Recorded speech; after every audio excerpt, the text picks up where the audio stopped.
Assalamualaikum warahmatullahi wabarakatuh. Bismillah, alhamdulillah, wassalatu ala rasulillah, la hawla wa la quwata illa billah, amma ba'du. Yang kami hormati Bapak Ibu Dewan Guru, terutama Bapak Kepala Sekolah SD 12 Lapangan yang sangat kami hormati. Pada kesempatan siang ini saya akan melakukan pengibasan atau berbagi ilmu dengan Bapak Ibu Guru tentang budaya positif yang ada di sekolah ini. Salam bahagia untuk kita semua. Baik, dalam kesempatan ini saya akan menyampaikan materi tentang budaya positif. Di sini saya selaku CGP Angkatan ke-9 dari SDN 12 Penokohan, Kabupaten Banyuasin, yang punya tugas yaitu menyampaikan apa yang telah saya pelajari dari calon guru penggerak kepada Bapak Ibu semua. Baik, untuk kompetensi lulusan pada siang hari ini yang ingin kami sampaikan yaitu yang pertama, guru memahami pentingnya mengetahui kebutuhan belajar dan lingkungan yang memfasilitasi seluruh individu di sekolah agar dapat meningkatkan kompetensinya secara aman dan nyaman. Kemudian yang kedua, guru mampu menggerakkan komunitas sekolah untuk bersama-sama mengembangkan dan mewujudkan visi sekolah yang berpihak pada murid dan berlandaskan nilai-nilai kebajikan universal. Kemudian capaian umumnya memahami konsep pendidikan menurut Ki Hajar Dewantara dihubungkan dengan konsep budaya dan lingkungan positif di sekolah yang berpihak pada murid. Kemudian melakukan evaluasi dan refleksi tentang praktik disiplin dalam pendidikan di Indonesia secara umum untuk mendapatkan pemahaman baru mengenai konsep disiplin positif untuk menciptakan murid dengan profil pelajar Pancasila. Kemudian yang ketiga, memahami peran sebagai guru untuk membangun budaya positif dengan menerapkan konsep disiplin positif dalam berinteraksi dengan murid. Kemudian capaian khususnya mendemonstrasikan pemahaman guru mengenai konsep budaya positif. Yang ini nanti kita akan bahas yaitu teori kontrol, teori motivasi, kemudian nanti ada 5 kebutuhan dasar manusia, kemudian ada 5 posisi kontrol guru dan segitiga restitusi. Selanjutnya menerapkan strategi disiplin positif yang memerdekakan murid untuk menciptakan ekosistem sekolah aman dan berpihak pada murid. Kemudian yang ketiga, menyusun langkah-langkah dan strategi aksi nyata yang efektif dalam mewujudkan kolaborasi dengan seluruh pemangku kepentingan sekolah. Kemudian yang keempat, bersikap reflektif dan kritis terhadap budaya di sekolah.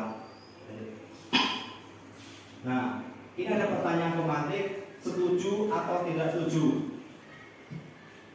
Selama ini kita menerapkan kalau ada anak yang salah kita hukum.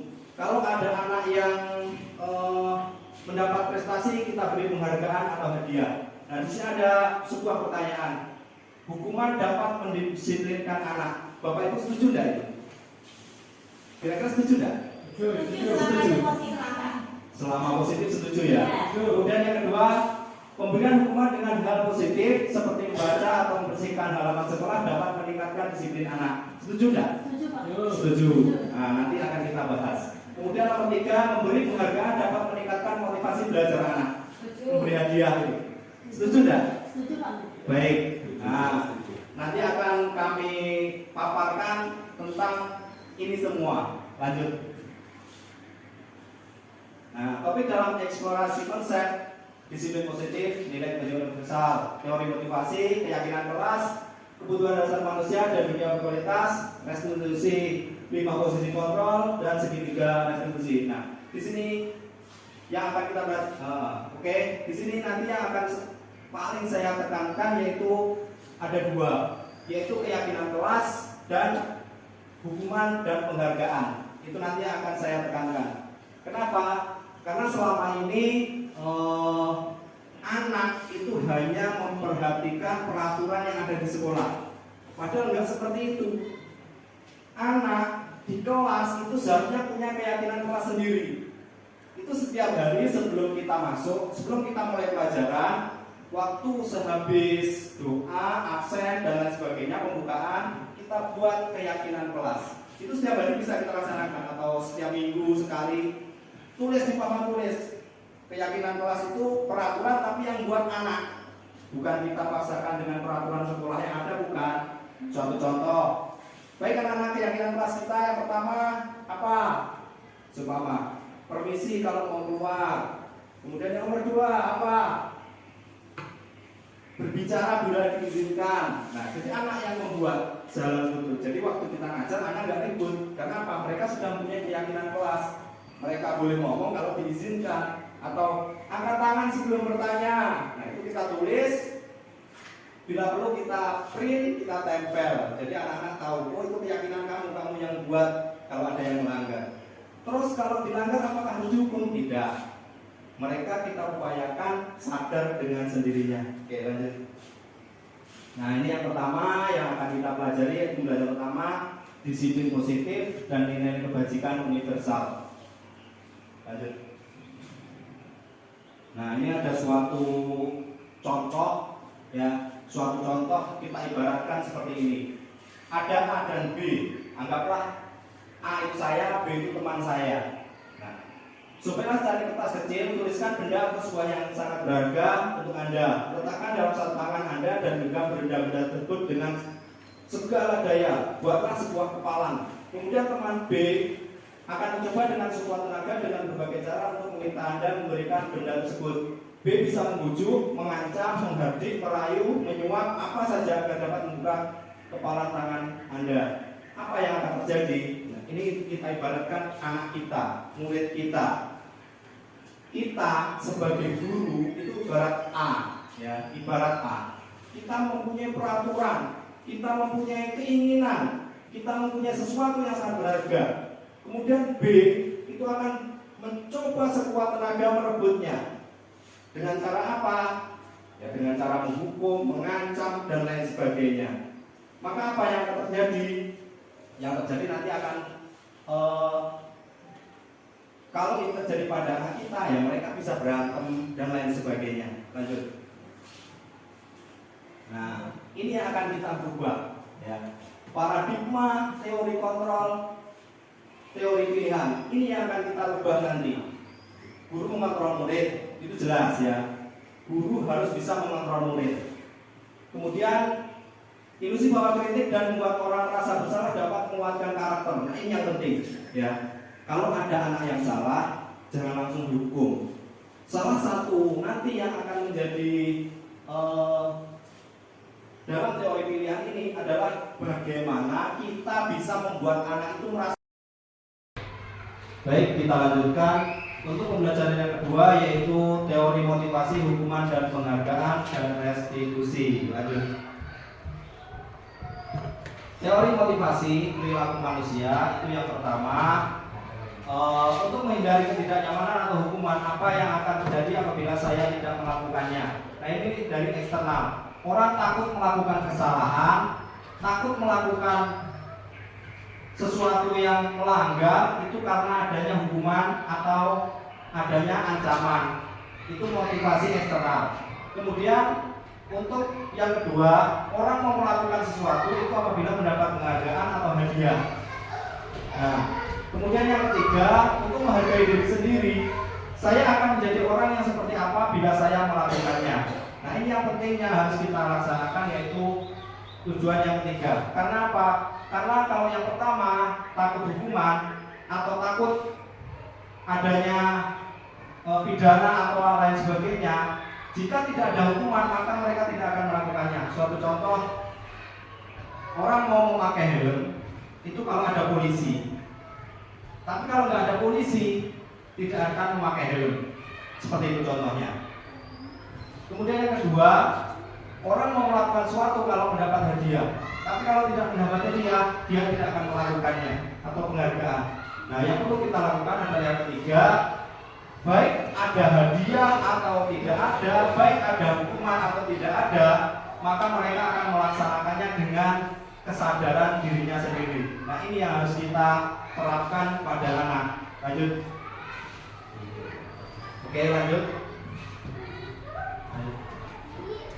Nah, merdeka menurut Ki Hajar Dewantara, merdeka itu artinya tidak hanya terlepas dari perintah, akan tetapi juga buat memerintah diri sendiri. Nah, diri kita harus bisa memerintah diri kita sendiri untuk melaksanakan sesuatu itu, baik itu ada hukuman atau tidak ada, baik itu ada peraturan atau tidak ada, baik itu akan mendapat penghargaan, hadiah dan lain sebagainya atau tidak, maka kita wajib memerintah diri kita sendiri untuk melakukan sesuatu yang positif. Lanjut.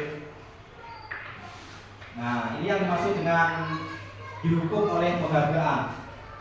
Orang mau melakukan sesuatu, kalau ada hadiahnya, ada penghargaannya, itu akan berpengaruh baik jangka pendek maupun jangka panjang.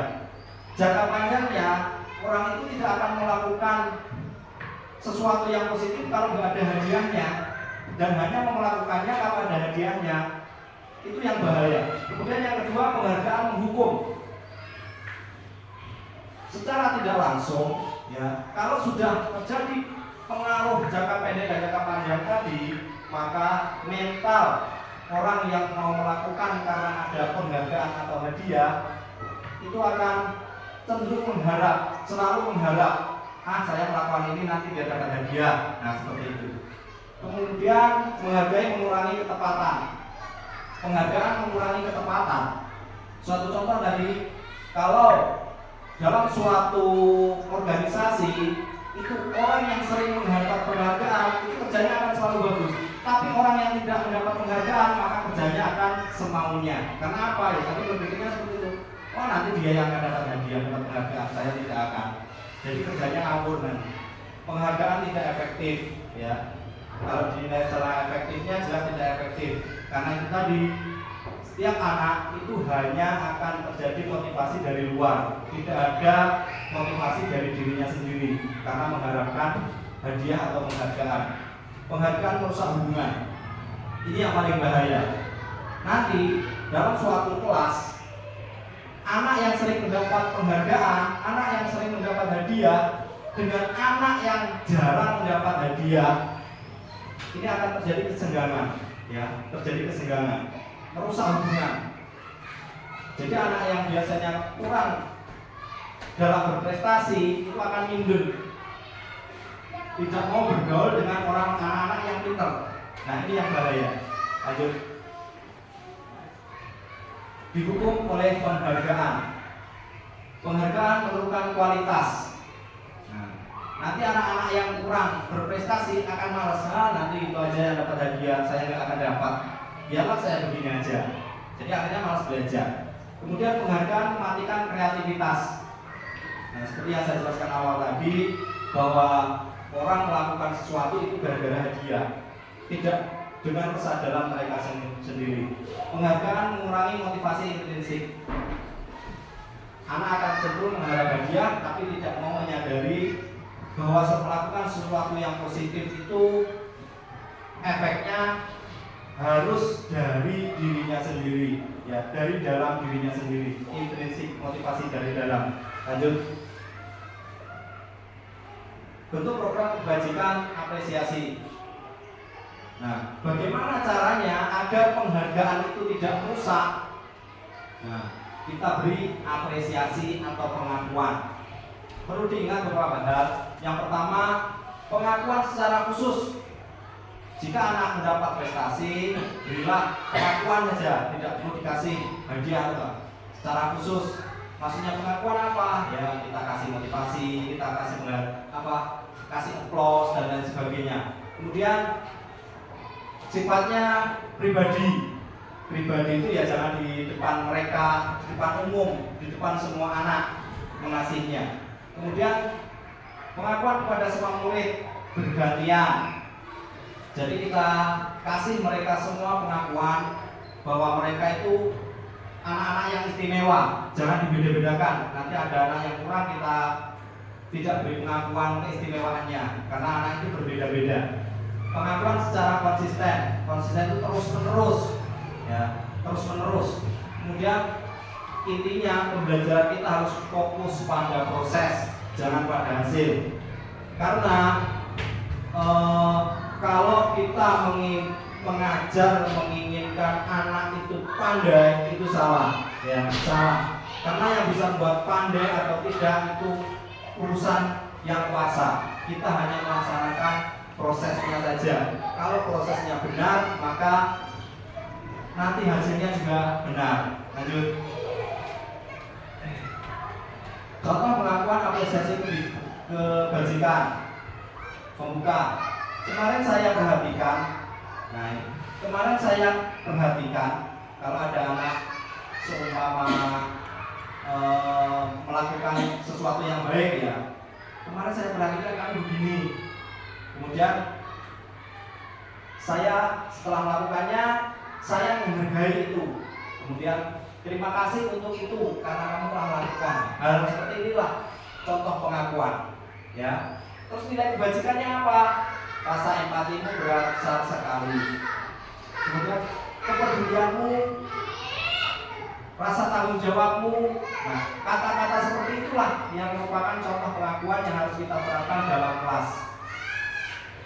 Kapan terjadinya? Pada saat menolong murid baru di kelas kita.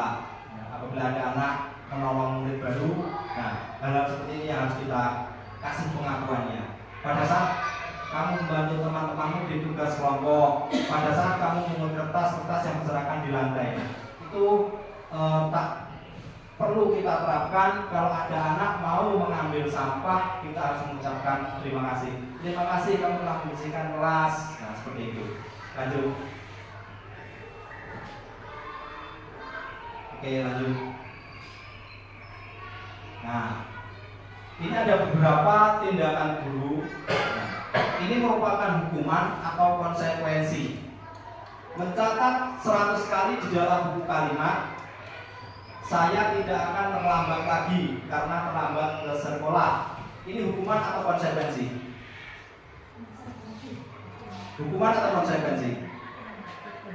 Hukuman, konsekuensi. Kemudian lari mengelilingi lapangan basket 2 kali karena terlambat hadir di sekolah. Hukuman atau konsekuensi? Hukuman.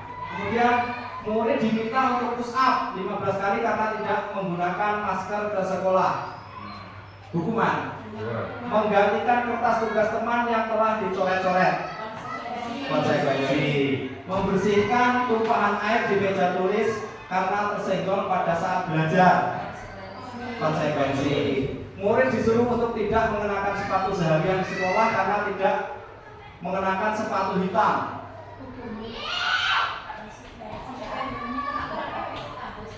Hukuman atau konsekuensi? Hukuman. Apa konsekuensi? Semua di sekolah itu ada peraturan. Semua siswa harus memakai sepatu hitam. Nah, ada satu anak tidak memakai sepatu hitam. Nah, kemudian disuruh melepas sepatunya selama seharian, itu tidak boleh pakai sepatu. Berarti konsekuensi. Lari mengelilingi lapangan basket 2 kali karena terlambat 10 menit untuk pelajaran PJOK. Coba slide selanjutnya. Nah, ini jawabannya. Mencatat terakhir itu hukuman, ya. Kenapa? Apa beda konsekuensi dan hukuman? Kalau hukuman itu dadakan, gimana ya? Tiba-tiba langsung dilakukan pada saat itu juga. Tapi kalau konsekuensi itu sudah ada dari awal, sudah ada aturan dari awal, ya. Tidak ada. Jadi sudah ada kesepakatan antara guru dengan murid, itu konsekuensi. Tapi kalau tidak ada kesepakatan, itu hukuman, dadakan, ya. Contoh, lari mengelilingi lapangan basket 2 kali karena terlambat hadir di sekolah, itu hukuman. Kalau konsekuensi, menggantikan kertas tugas teman yang telah dicoret-coret, itu konsekuensi. Terus, apa beda konsekuensi dan hukuman? Kalau hukuman ini akan menimbulkan dendam, ya. Hukuman itu akan menimbulkan dendam. Tapi kalau konsekuensi, dendam tapi sesaat, setelah itu sudah. Karena apa? Karena mereka sudah menyadari konsekuensi kalau saya melanggarnya, ya, seperti itu. Lanjut. Nah, ini antara beda hukuman dengan konsekuensi. Konsekuensi hukuman sesuatu yang menyakitkan, ya, harus terjadi. Tapi kalau konsekuensi tidak menyakitkan, tapi harus terjadi. Kemudian membuat anak sakit, baik fisik maupun hati dalam jangka waktu yang lama. Kalau konsekuensi itu hanya membuat anak merasa tidak nyaman dalam jangka waktu pendek. Setelah itu mereka lupa. Kemudian anak akan menjadi kedisiplinan. Kalau konsekuensi, anak akan menghargai disiplin. Kalau hukuman itu sifatnya paksaan, ya. Kalau konsekuensi itu tanggapan. Hukuman mendorong anak menyakiti diri sendiri. Karena dihukum, lari, otomatis dia akan sakit, ya. Kemudian kalau konsekuensi mendorong anak agar mudah menyesuaikan diri. Kemudian konsep diri yang buruk, jadi hukuman itu buruk. Kemudian kalau konsekuensi, konsep diri yang baik. Anak belajar untuk menyembunyikan kesalahan. Karena takut dihukum, maka anak akan cenderung menyembunyikan kesalahannya, tidak mau mengakuinya, ya. Kemudian kalau konsekuensi, anak belajar untuk mematuhi peraturan. Hukuman itu akan membuat anak marah, rasa bersalah, dipermalukan, merasa tidak dihargai. Tapi kalau konsekuensi itu akan cuma kehilangan hak, dibuat tidak nyaman, diasingkan untuk sementara, ya. Jadi tidak jangka panjang. Kalau hukuman itu jangkanya panjang, sakitnya itu. Tapi kalau konsekuensi itu hanya beberapa saat saja. Besok atau 2 hari mereka sudah lupa. Lanjut. Nah, kita memasuki apa itu restitusi. Jadi sekarang kita tidak boleh menghukum, juga tidak boleh terlalu ngasih penghargaan, tapi kasih kita apakan? Kalau ada anak yang salah, kita restitusi namanya, ya. Namanya restitusi. Karena apa? Karena saking banyaknya kasus guru menghukum anak, akhirnya dilaporkan ke polisi, akhirnya didenda, dipenjara, atau bahkan dikeluarkan dari instansi. Itu banyak terjadi di negara kita. Makanya apa? Pendidikan saat ini, Kementerian Pendidikan melalui program guru penggerak itu menciptakan apa itu yang namanya restitusi. Nah, ini yang baik, sangat baik kita terapkan di sekolah kita. Restitusi adalah proses menciptakan kondisi bagi murid untuk memperbaiki kesalahan mereka. Tujuannya itu, kalau ada anak yang salah, melakukan kesalahan di sekolah, bagaimana caranya agar bisa memperbaiki kesalahan mereka sendiri, sehingga mereka bisa kembali pada kelompok mereka dengan karakter yang lebih kuat. Biasanya anak yang kalau sudah dihukum mau gabung lagi dengan kawan-kawan yang malu. Tapi kalau restitusi tidak, mereka akan kembali dengan kelasnya dengan nyaman, dengan enjoy, dan mau bergabung dengan kawan-kawannya lagi. Kemudian restitusi adalah proses kolaboratif yang mengajarkan murid untuk mencari solusi untuk masalah mereka. Jadi murid diharapkan bisa mencari solusi setelah apa yang dia lakukan, kesalahan yang dia lakukan, solusinya bagaimana? Nah, seperti itu. Kemudian membantu murid berpikir tentang orang seperti apa yang mereka ingin menjadi tujuan mulia, dan bagaimana mereka harus memperlakukan orang lain. Nah, itu restitusi. Jadi tidak dengan hukuman. Lanjut.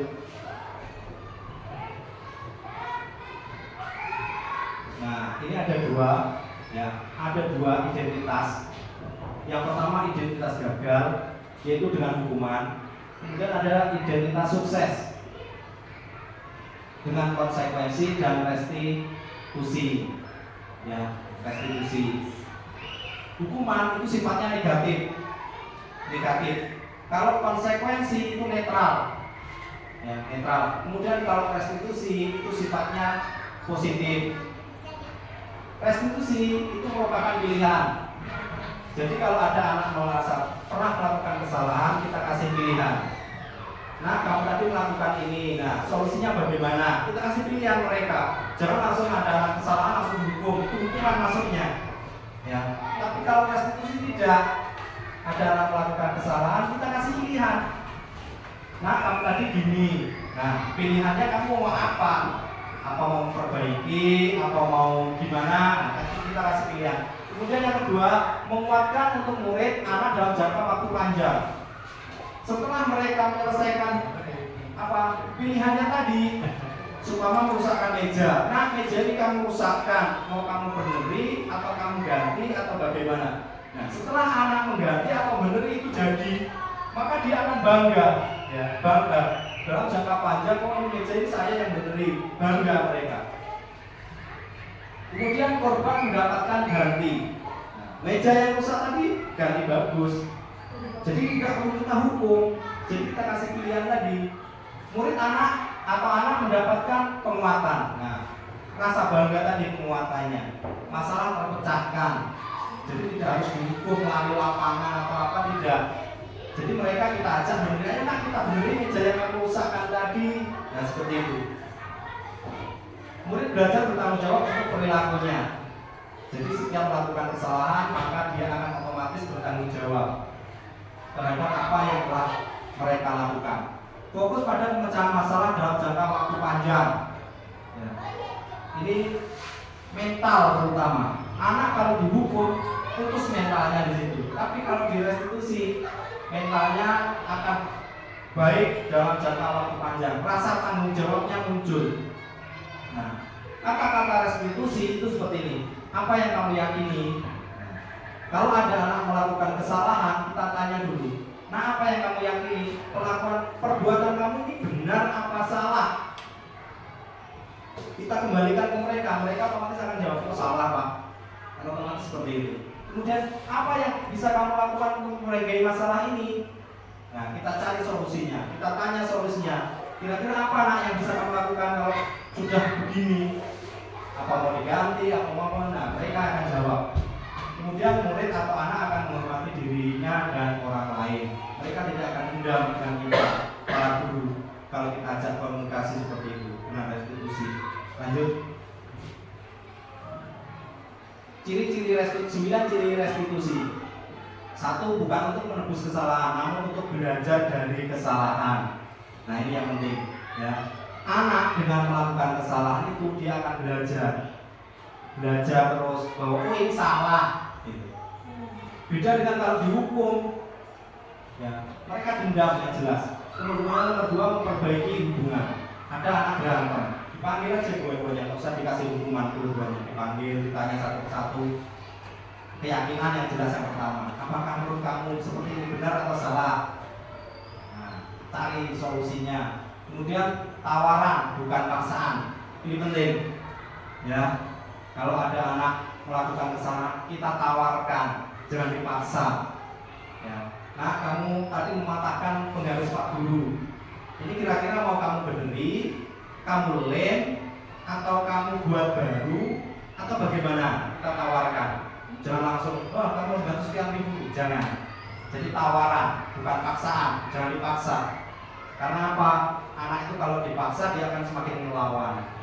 Kemudian restitusi menuntut untuk melihat ke dalam diri. Jadi kita tanya ke anak itu, ya, kita kembalikan keyakinan tadi. Benar enggak kamu melakukan seperti ini? Nah, kalau salah, bagaimana memperbaikinya? Restitusi mencari kebutuhan dasar yang mendasari tindakan. Ya, jadi setelah mereka bisa menyelesaikannya dengan tindakan mereka sendiri. Jadi anak merasa bertanggung jawab. Kalau itu salah, mau memperbaiki. Kemudian restitusi diri adalah cara yang paling baik nih. Daripada menghukum, restitusi itu yang paling baik. Restitusi fokus pada karakter bukan tindakan. Jadi tujuan kita melakukan restitusi tadi bukan karena tindakannya, tapi karakternya. Yang jelas anak tidak dendam, anak mau bertanggung jawab, anak merasa tidak bersalah. Karena apa? Karena bersama-sama kita semua membenahi sesuatu yang telah dia rusak. Nah, itu anak tidak merasa bersalah karena mau bertanggung jawab. Kemudian restitusi fokus pada solusi, cari solusi terbaik. Yang biar anak itu yang mengerjakan, ya kita bantu. Restitusi mengembalikan murid yang berbuat salah pada kelompoknya. Setelah memperbaiki, anak otomatis mau bergabung lagi dengan kawan-kawannya, tidak merasa terkucil, tidak merasa terhukum, tidak merasa bersalah. Jadi biasa lagi, beda dengan dihukum. Akan merasa bersalah, merasa lain dari kawan-kawannya, seperti itu. Lanjut. Nah, ini ada kasus. Kalau dalam dunia pendidikan biasanya PTK ya, penelitian tindakan kelas. Bu Anas guru kelas 2 SD mendapatkan masalah, muridnya tidak bisa tertib berdiri antri di depan pintu kelas dan selalu berebutan masuk ke dalam kelas. Setelah jam istirahat usai, ini tentunya sangat mengganggu proses pembelajaran di mana kelas tidak dapat mulai tepat waktu karena Ibu Anas sibuk menenangkan murid-muridnya untuk waktu cukup lama. Akhirnya Bu Anas berpikir cepat dan mengandalkan stiker bintang. Stiker bintang itu cap penilaian, ya, cap penilaian. Setiap murid akan masuk kelas usai jam istirahat. Bu Anas akan mengiming-imingi murid-muridnya dengan stiker bintang. Siapa yang dapat berdiri lurus dan berbaju rapi antri di depan pintu dapat bintang dari Bu Anas. Sebagian besar murid-muridnya menyambut tantangan tersebut dan langsung berdiri rapi di depan pintu agar mendapatkan stiker bintang. Hal ini terus dilakukan Bu Anas selama beberapa minggu karena cukup berhasil membuat murid-muridnya berdiri rapi antri di depan pintu. Sampai pada suatu saat Bu Anas sakit dan terpaksa digantikan Pak Heru. Pak Heru tidak mengetahui tentang stiker bintang dan benar saja pada saat mau masuk ke kelas usai jam istirahat, murid-murid kelas 2 kembali berebutan masuk kelas. Apa yang terjadi? Mengapa? Nah ini. Berdasarkan teori motivasi yang telah Anda pelajari pada pembelajaran sebelumnya, kira-kira apa motivasi murid-murid kelas 2 untuk bersedia berdiri antri sebelum masuk kelas? Nah, ini yang saya jelaskan penghargaan menghukum tadi. Penghargaan itu menghukumnya nanti seperti ini. Karena tidak ada iming-iming atau penghargaan, maka anak akan kembali ke kejadian semula. Tidak ada penghargaan, maka anak akan kembali seperti semula. Kemudian ada kan cara lain agar murid kelas 2 bersedia di depan kelas tanpa diberi penghargaan stiker bintang. Nah, kira-kira apa agar anak itu mau berbaris antri? Nah, itu yang perlu kita cari solusinya. Makanya kalau dalam pendidikan itu ada namanya penelitian tindakan kelas. Hal-hal seperti inilah yang harus kita hindari. Terlalu memberi penghargaan akhirnya merusak anak itu sendiri. Lanjut. Baik, untuk pelajaran yang ketiga yaitu tentang keyakinan kelas. Lanjut. Ini yang perlu kita perhatikan. Setiap kita mau pelajaran atau seminggu sekali kita harus buat keyakinan kelas. Keyakinan kelas itu adalah mereka membuat peraturannya sendiri, bukan kita yang buat, tapi mereka sendiri. Mengapa tidak peraturan saja? Mengapa harus keyakinan kelas? Nah, apa beda peraturan dan keyakinan? Nah, nanti di sini jelaskan.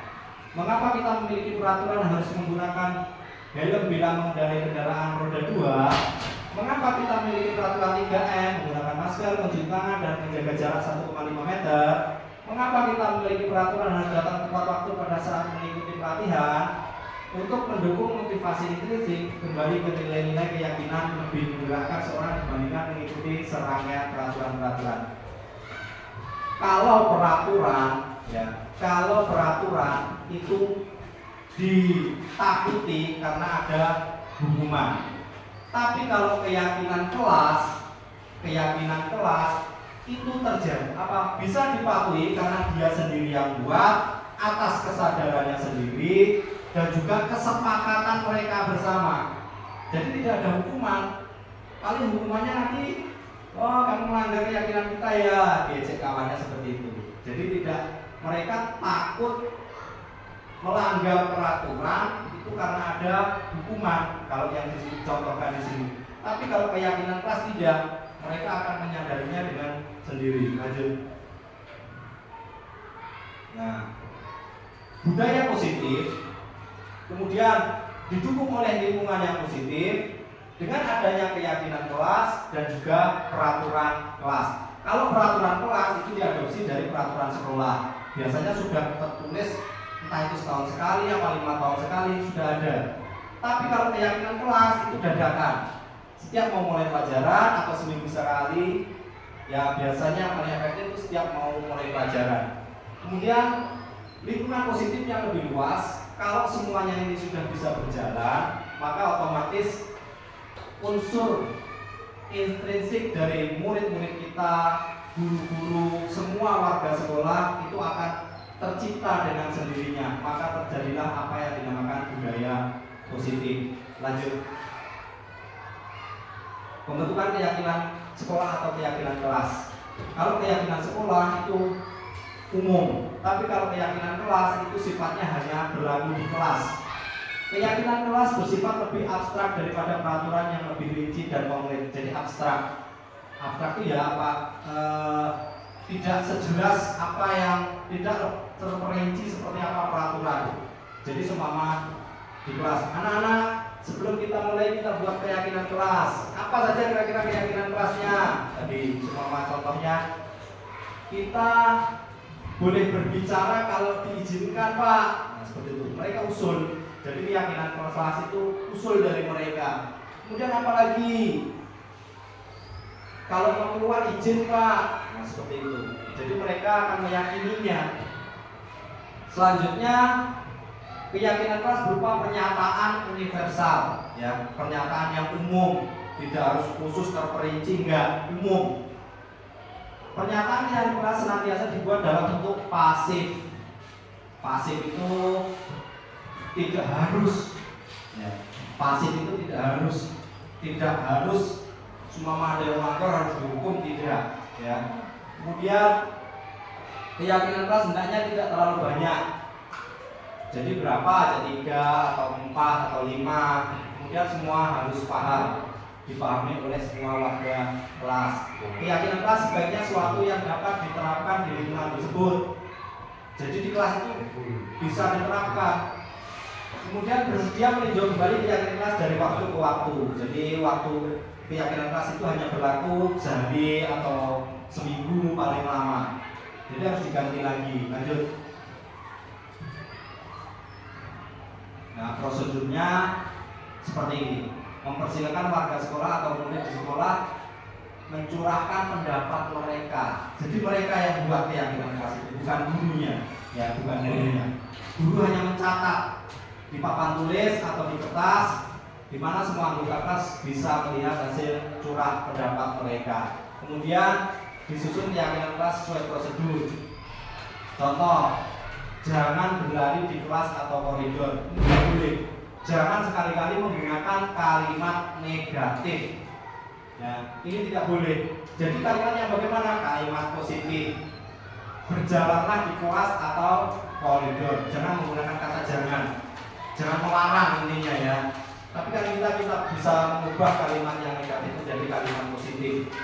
Ini yang sangat penting. Lanjut. Nah, pembentukan keyakinan kelas. Yang pertama tadi kalau sudah mereka usul, mereka yang berpendapat, nah guru tinggal mendengarkan. Ya. Jadi kemudian setelah jadi itu perlu kita tinjau ulangi lagi bersama-sama. Bersama-sama ya maksudnya guru dengan murid. Ya. Jumlah busir pernyataannya keyakinan akan berkurang. Jadi setelah semuanya tersusun, nanti bisa kita konsep ulang, bisa kita kurangi. Mana yang sekiranya sama bisa kita jadikan satu, ya, seperti itu. Bila mana terlalu banyak, maka warga kelas akan sulit mengingatnya dan akibatnya sulit untuk dijalankan. Jadi sedikit saja, 3 sampai 5 untuk keyakinan kelas. Lanjut. Kemudian selanjutnya, setelah selesai dibuat, maka semua warga kelas dipersilakan meninjau ulang. Adakah kira-kira yang perlu diganti atau yang perlu diperbaiki. Kemudian bisa diletakkan di dinding kelas, di tempat yang mudah dilihat oleh semua warga kelas. Nah, lanjut. Nah, ini contoh kesepakatan kelas, perbedaan keyakinan kelas dan kesepakatan kelas, ya. Kalau kesepakatan kelas datang tepat waktu, mengucapkan salam. Kemudian yang nomor 2, menjaga kebersihan sekolah, berdoa sebelum dan sesudah kegiatan, aktif dalam pelajaran, tertib. Nah, ini kesepakatan kelas. Biasanya diadopsi dari peraturan sekolah. Kalau kesepakatan kelas itu murid-murid yang buat, mereka yang akan menjalankan. Kami guru dan murid yang saling menyayangi. Jadi mereka yang usul. Kami murid yang semangat belajar. Jadi mengatasnamakan mereka. Kami murid yang peduli dengan teman-teman. Seperti itu. Itu kesepakatan kelas. Lanjut. Nah, ini contoh keyakinan kelas yang bisa kita buat di kelas. Untuk kelas 1, setiap anggota kelas perlu belajar. Nomor 2, setiap anggota kelas perlu senang. Setiap anggota kelas perlu melakukan tugas. Nah, ini kita tanya, nah hari ini sebelum belajar kita buat keyakinan kelas. Kira-kira apa yang perlu kita lakukan? Anak pasti usul, senang Bu, belajar Bu, melakukan tugas Bu. Nah, seperti itu. Nah, itu yang kita catat, kita jadikan satu. Ya, nanti dibuatlah keyakinan kelas. Lanjut. Oke, lanjut.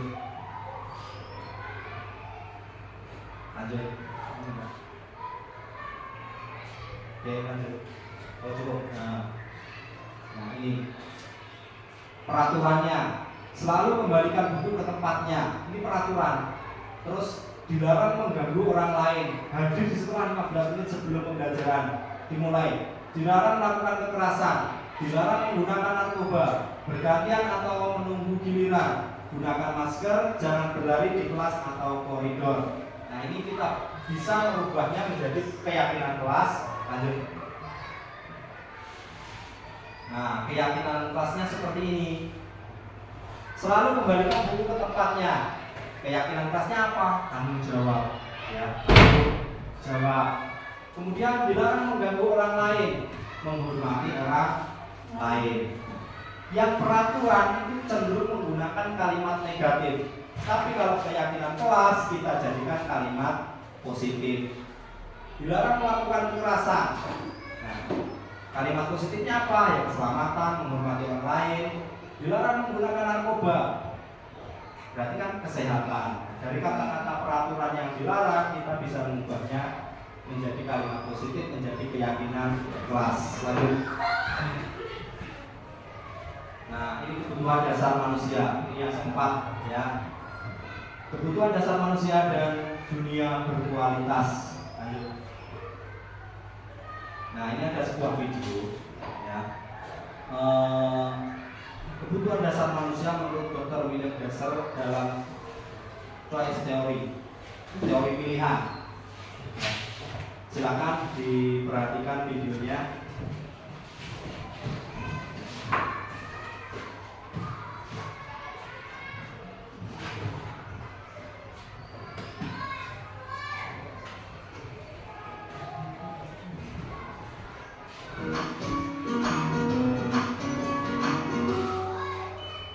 Salam dan bahagia Ibu dan Bapak Guru hebat. Untuk membangun budaya sekolah yang positif dengan lingkungan yang aman dan mendukung murid untuk menjadi pribadi yang berdaya, seimbang, dan bahagia, salah satu upaya yang dapat dilakukan oleh guru adalah memahami kebutuhan dasar yang mendasari perilaku murid. Pada video kali ini, kita akan membahas tentang 5 kebutuhan dasar manusia.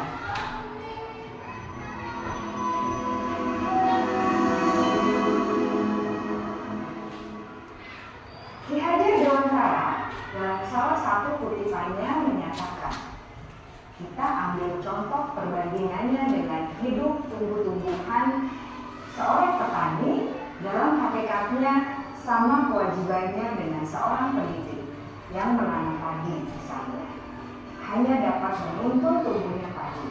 Ia dapat memperbaiki kondisi tanah, memelihara tanaman padi, memberi pupuk dan air, membasmi ulat-ulat atau jamur-jamur yang mengganggu hidup tanaman padi, dan lain sebagainya.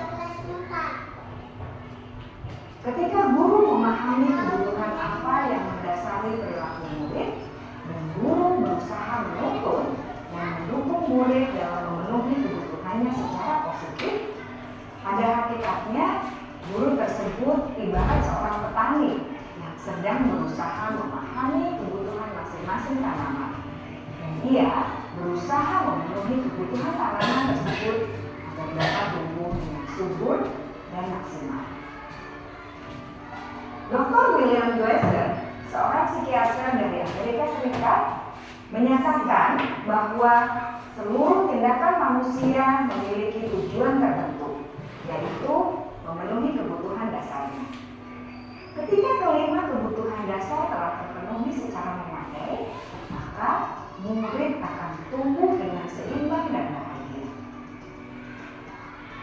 Sebaliknya, jika kebutuhan dasar tidak terpenuhi dengan baik, maka seseorang akan mengalami emosi negatif, bosan, sedih, dan kecewa. Bahkan mereka dapat melakukan perbuatan yang bertentangan dengan nilai-nilai kebajikan atau melanggar peraturan.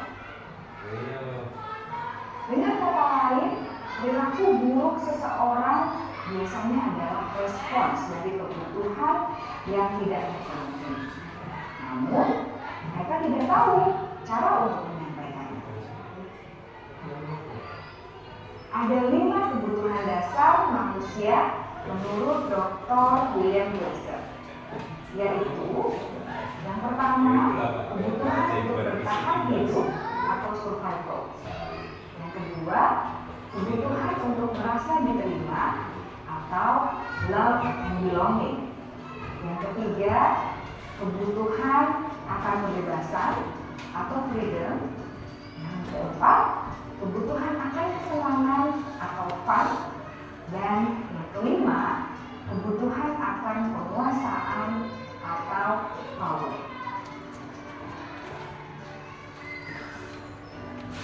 Kebutuhan dasar yang pertama adalah kebutuhan yang bersifat fisiologis untuk bertahan hidup atau survival.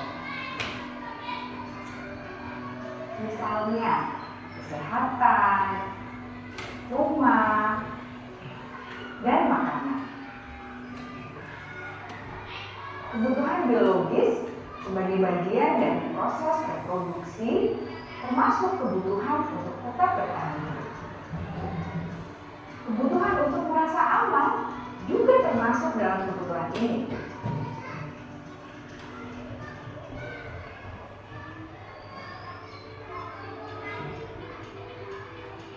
Agar murid dapat belajar dengan baik, kebutuhan mereka akan merasa aman, pangan, sandang, dan papan harus terpenuhi. Bagaimana mungkin mereka dapat belajar dengan baik bila mereka datang ke sekolah dengan perut yang lapar atau bila rumah mereka kebanjiran?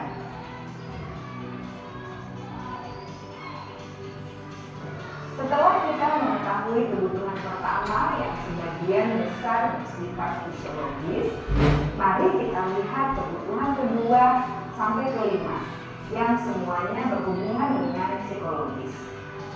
Mari kita lihat kebutuhan yang kedua, yaitu kebutuhan akan perasaan diterima oleh kelompok atau komunitasnya, atau kebutuhan love and belonging. Kebutuhan ini meliputi keinginan untuk tetap terhubung dengan orang lain seperti teman, keluarga, teman kerja, dan kelompok di mana kita tergabung. Setiap murid ingin menjadi bagian yang berharga dari kelas dan juga sekolah. Mereka juga ingin diterima oleh orang lain dan kelompoknya.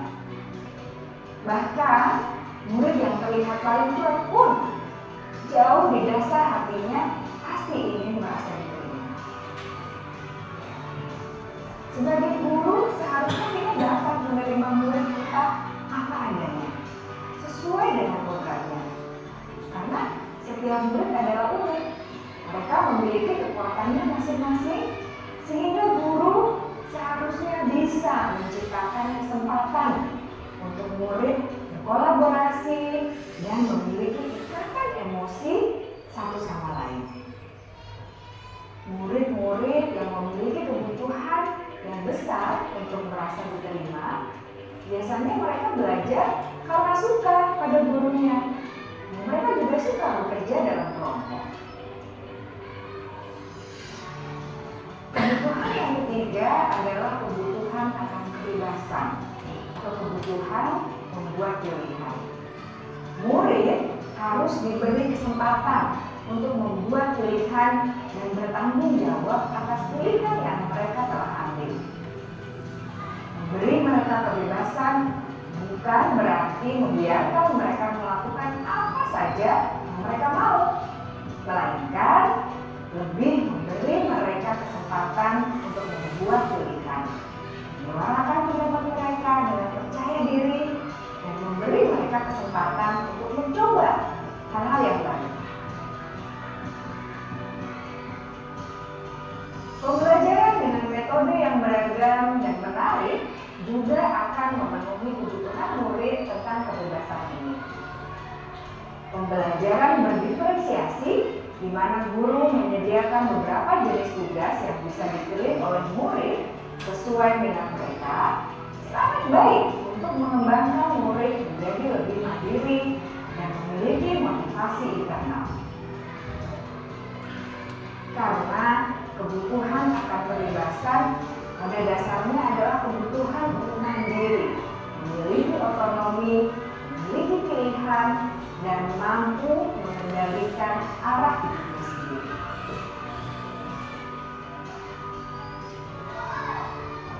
Kebutuhan yang keempat adalah kebutuhan akan kesenangan. Bayangkan Bapak Ibu, hidup tanpa rasa senang, betapa menyedihkannya. Belajar menghubungkan kebutuhan akan kesenangan dengan belajar. Jangan sepelekan kebutuhan murid untuk merasa senang di kelas. Sebagai guru, jangan ragu-ragu untuk dengan sengaja memasukkan kegiatan yang menyenangkan dalam kelas. Murid-murid dengan kebutuhan dasar kesenangan yang tinggi ingin menikmati apa yang mereka lakukan. Mereka juga konsentrasi tinggi saat mengerjakan hal-hal yang disenangi.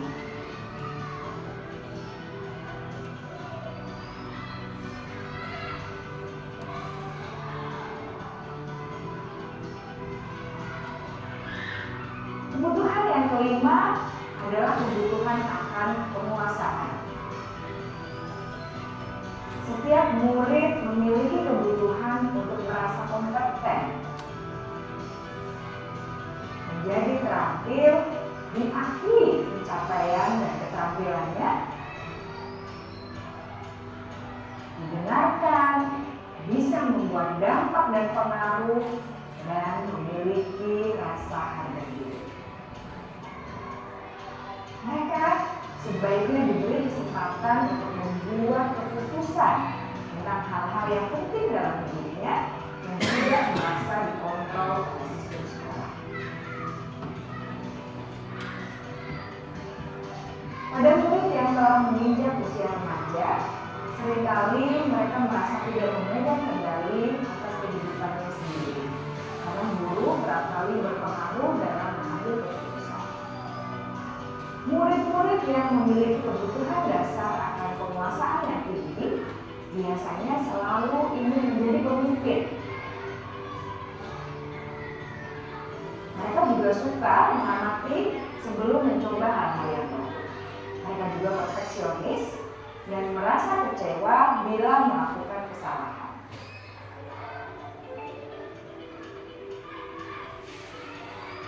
Ibu dan Bapak guru sangatlah penting bagi kita untuk mengetahui kebutuhan dasar murid-murid, agar kita memahami alasan dibalik sikap dan tingkah laku mereka. Bila murid berperilaku buruk atau melanggar peraturan, sehingga tindakannya tidak sesuai dengan nilai-nilai yang dibagikan, maka guru harus mencari tahu alasan yang mendasari tindakan tersebut dan kebutuhan apa yang belum terpenuhi. Melalui percakapan dengan guru dalam pendekatan disiplin positif, murid dapat diajak untuk bersikap reflektif dalam mengenali kebutuhan-kebutuhan yang berusaha mereka penuhi dan mendasari tindakan mereka. Jika guru mengabaikan perilaku murid, maka perilaku tersebut akan berpengaruh pada suasana kelas yang kurang kondusif dan akan berpengaruh pada tujuan dari pendidikan itu sendiri. Ibu bapak guru hebat, mari kita menjadi guru yang lebih baik dengan memahami kebutuhan dasar murid-murid kita yang senantiasa membimbing mereka untuk menjadi pribadi yang berdaya, seimbang, dan bahagia. Salam dan bahagia, Ibu dan Bapak guru hebat.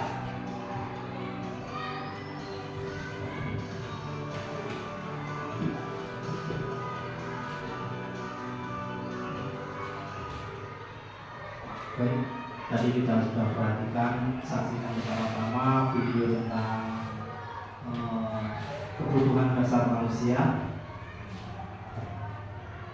Nah, kebutuhan dasar manusia yang pertama yaitu untuk bertahan hidup.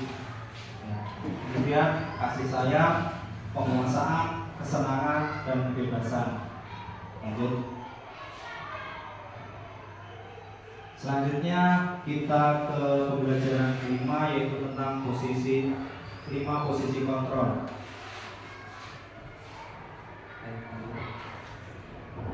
Lanjut. Nah, di sini sebagai guru kita harus bisa menempatkan posisi kita di mana selaku guru itu harus bisa mengontrol siswa kita atau murid kita. Yang pertama, kita sebagai penghukum. Posisi kita, kalau ada murid yang salah, itu yang pertama yang jelas kita sebagai penghukum. Apa yang guru berbuat? Biasanya menghardik, itu kalau penghukum. Menunjuk, menyakiti, menyindir, itu ketika kita menjadi penghukum. Tapi kalau posisi kita yang kedua, membuat orang merasa bersalah. Kalau murid kita melakukan kesalahan, terus kita menjadi posisi kita ke yang nomor dua, membuat orang merasa bersalah, yang akan kita lakukan apa? Biasanya pertama berceramah, mengatakan seharusnya, saya kecewa, bapak kecewa, ibu kecewa. Nah, itu membuat orang merasa bersalah. Kemudian posisi ketiga, posisi sebagai teman. Kalau ada murid kita melakukan kesalahan, biasanya kalau posisi kita sebagai teman, biasanya membuatkan alasan-alasan untuk muridnya. Kamu melakukan kesalahan, biasanya kamu seperti ini, kamu karena begini. Nah, itu sebagai teman. Kemudian yang keempat, pemantau. Ya, sebagai pemantau itu menghitung dan mengukur. Biasanya kita perhitungkan. Kalau anak berbuat salah, itu akibatnya begini, seperti ini, dan seperti ini. Nah, kemudian posisi yang kelima itu sebagai manajer, mengajukan pertanyaan. Kenapa anak itu melakukan kesalahan? Kita tanya. Itu sebagai manajer. Ya. Kemudian kalau kamu tidak sebagai penghukum, apa yang biasanya dikatakan? Kalau kamu tidak melakukannya, awas ya, rasakan, nanti bapak hukum. Itu kalau penghukum. Tapi kalau sebagai pembuat orang bersalah, kamu tuh seharusnya begini. Sudah tahu begini kok kamu laksanakan, seperti itu. Nah, dari 5 posisi kontrol ini, kita sebagai seorang guru itu dituntut dan harus bisa posisi kita itu posisi yang keempat atau kelima. Ya. Kalau tidak sebagai pemantau, ya manajer posisi kita. Ya setidak-tidaknya kita sebagai teman. Jangan di posisi 1 atau posisi 2. Nah, kalau kita bisa introspeksi diri, sampai saat ini posisi kita di mana? Apakah sebagai penghukum kalau ada anak yang melakukan kesalahan, atau membuat merasa bersalah, atau sebagai teman, atau pemantau, atau manajer? Setidaknya kita bisa ke teman, pemantau, atau manajer. Yang diharapkan nanti oleh dunia pendidikan, guru dalam menghadapi anak-anak yang bermasalah itu sebagai manajer, jangan lagi sebagai penghukum atau posisi kedua, posisi ketiga atau posisi kelima, tapi posisi kelima. Kalau sudah semuanya menempatkan diri pada posisi kelima, maka tidak akan ada lagi namanya kekerasan fisik, hukuman, dan lain sebagainya. Lanjut. Nah, ini ada pernyataan. Saya kecewa sekali dengan kamu. Ini posisi apa? Penghukum, teman, pemantau, manajer, atau merasa bersalah? Penghukum. Terus kamu tidak pernah benar melakukannya. Ini sebagai apa posisinya? Teman penghukum merasa bersalah, teman pemantau atau manajer merasa bersalah. Kemudian ayolah lakukan demi ibu bapak. Teman, apakah kamu mau mendapatkan stiker bintang hari ini? Teman, bagaimana kamu bisa menyelesaikan masalah ini? Manajer, kamu selalu yang paling terakhir. Merasa bersalah. Pemantau, coba lihat jawabannya. Nah, jawabannya. Saya kecewa sekali dengan kamu. Ini merasa membuat orang yang melakukan itu merasa bersalah. Ya, Bapak kecewa sekali sama kamu. Akhirnya mereka merasa bersalah. Kemudian kamu tidak pernah benar melakukannya. Penghukum langsung memvonis. Ayolah lakukan demi bapak dan ibu. Nah, kan sebagai teman. Kemudian apakah kamu mau mendapatkan stiker sebagai pemantau? Masih memberikan penghargaan. Kemudian bagaimana kamu bisa menyelesaikan masalah ini? Mencari solusi, itu manajer. Kamu selalu yang paling terakhir, ini menjudge, menghukum, memvonis. Jadi kalau bisa kita yang ke posisi yang kelima, manajer, ya. Jadi kita cari, kita tanya, kita cari solusinya kalau ada anak yang melakukan kesalahan. Lanjut. Bergerak antara, lanjut. Ini permainan game. Nah, ini yang eksplorasi konsep belajar tentang segitiga restitusi. Kita akan mempraktekkan bagaimana cara penerapan restitusi ini dalam menghadapi anak yang bermasalah. Lanjut. Nah, ini ada yang namanya segitiga restitusi. Apa tuh segitiga restitusi itu? Yang pertama,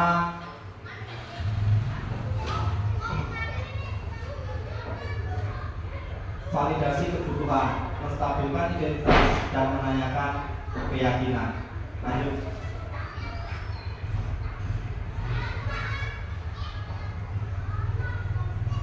Ini yang pertama, menstabilkan identitas. Ya, ini yang harus kita tanyakan.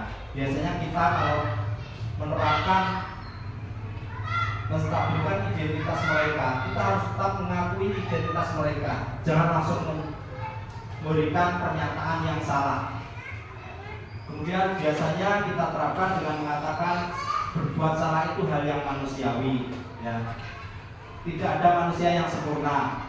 Ini menstabilkan identitas mereka, biar mereka tidak terlalu merasa bersalah. Kemudian kita pasti bisa menyelesaikan permasalahan ini. Bapak atau ibu tidak tertarik untuk mencari tahu siapa yang benar, siapa yang salah. Bapak dan ibu lebih tertarik untuk menyelesaikan masalah. Kalau kamu menyalahkan dirimu sendiri terus-menerus, apakah kamu bersikap baik pada dirimu sendiri? Ini menstabilkan identitas. Ini yang harus kita tanyakan kepada anak yang melakukan kesalahan. Pertama kali ini harus kita tanyakan. Lanjut. Kemudian yang kedua, validasi kebutuhan. Ya. Biasanya anak kalau sudah kita tanyakan yang awal tadi, selanjutnya ini mengenali kebutuhan dasar apa yang ingin dipenuhi sehingga melakukan kesalahan itu, ya. Karena pada dasarnya setiap tindakan manusia tujuannya adalah memenuhi kebutuhannya tadi, ya, kebutuhan tadi, baik itu kekuasaan, kebebasan, cinta dan kasih sayang, kesenangan, atau bertahan hidup ini, ya. Biasanya kamu bisa saja kan melakukan hal yang lebih buruk, tapi kamu tidak melakukannya kan? Nah, seperti itu. Jadi kita mengajak mereka untuk menyadari kesalahannya tadi. Kamu pasti punya alasan mengapa melakukannya. Nah, hal ini harus kita tanyakan. Apa yang penting bagi kamu? Kamu boleh tetap berusaha menjaga sikap itu, tapi tambahkan sikap yang lain yang baru, yang positif maksudnya. Maukah kamu belajar cara lain untuk mendapatkan yang kamu butuhkan tanpa harus memukul, tanpa harus menyakiti? Apakah kamu bisa melakukan dengan lebih baik besok lagi? Nah, ini validasi kebutuhan. Mereka melakukannya itu karena apa? Kita gali dulu, kita cari. Kemudian yang ketiga, lanjut, menanyakan keyakinan. Nah ini yang paling penting. Apa nilai yang kita percaya di kelas atau di sekolah kita? Apakah kamu melakukan itu benar? Apakah kamu melakukan itu jadi bangga, jadi pemenang atau apa? Ini yang harus kita tanyakan. Kamu ingin jadi anak seperti apa? Pada dasarnya segitiga restitusi ini sudah sering Bapak Ibu guru lakukan, ya. Terutama guru BP, guru konseling, guru BK itu sudah sering dilakukan, ya sudah sering. Tapi ujung-ujungnya nanti dihukum, itu yang nggak boleh. Kalau restitusi ini akhirnya mereka mau bertanggung jawab, yang diharapkan ya, mereka mau bertanggung jawab menyelesaikan masalah yang mereka perbuat, kemudian selesai. Anak tidak merasa bersalah dan mau menyatu lagi dengan kawan-kawannya. Itu tujuannya. Lanjut. Oke, lanjut. Nah, untuk refleksi pada presentasi saya kali ini, hal baru apa yang mengubah paradigma saya yang saya dapatkan? Ini kami berharap saya dan Bapak Ibu guru semua mempunyai pandangan paradigma bahwa kita tidak boleh lagi menghukum secara fisik maupun mental. Kemudian tidak boleh lagi terlalu memberikan penghargaan atau hadiah, karena semuanya itu bisa merusak anak itu baik jangka pendek maupun jangka panjang. Jadi yang harus kita terapkan, hal baru adalah restitusi. Kemudian perasaan apa yang muncul selama mengikuti sesi ini, khususnya mengenai makna disiplin dan motivasi intrinsik. Kemudian peran Among seperti apakah yang saya telah lakukan selama mengikuti modul ini. Saya akan menjadi Among yang seperti apa setelah mengikuti modul ini. Lanjut. Baik, mungkin itu yang dapat saya sampaikan, saya tularkan, saya bagikan kepada Bapak Ibu guru semua. Mudah-mudahan bisa bermanfaat, khususnya bagi dunia pendidikan dan juga khususnya bagi sekolah kita SDN 12 Salatul Al-Quran, sehingga menjadi sekolah yang baik, sekolah yang aman, nyaman, dan mempunyai budaya yang positif di sekolah ini. Mungkin itu saja, banyak salahnya saya mohon maaf. Saya akhiri, wassalamualaikum warahmatullahi wabarakatuh.